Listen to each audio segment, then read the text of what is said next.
आपण बघतोय की मराठा आम्ही आता विवाह सुरूला चला पुढे घ्या मागच्या गाड्या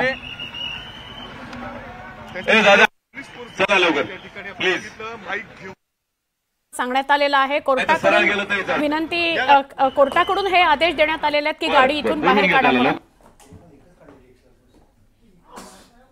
फक्त हे दृश्य सध्या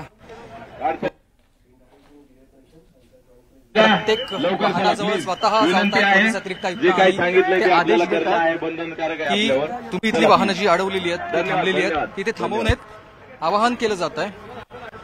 कोणाच्यावर कोणती जबरदस्ती न करता कोर्टाचे आदेश आहेत आणि त्यांचं तुम्ही पालन करा। कोर्टाच्या निर्णयानुसार चालू आहे, त्यांनाही कल्पना आहे आणि सहकार्याने काम चालू आहे। धन्यवाद। चला हे सहकार्य केलं जात आहे, सहकार्य सगळ्यांकडून केलं जात आहे। कोर्टाचा निर्णय आहे, कोर्टाच्या निर्णयाची सगळ्यांना माहिती दिली जाते आणि लोकही सहकार्य करतात, वाहनं बाहेर काढतात असं सरकार आमच्या आपल्याला सांगितलं आपण बघतोय।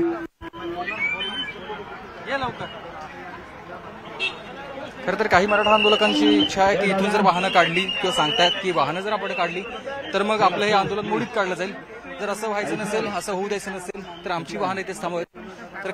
तर सगळ्या मराठा बांधवांकडून इतर वाहनधारकांना किंवा आपले जे इतर बांधव आहेत त्यांना सांगितलं जातं की जर तुम्ही लवकरात लवकर वाहनं काढली किंवा काढावं, कारण असेच आदेश जरांगे पाटलांचे देखील आहेत आणि ही सगळी वाहनं सध्या इथून हटवली जात आहेत।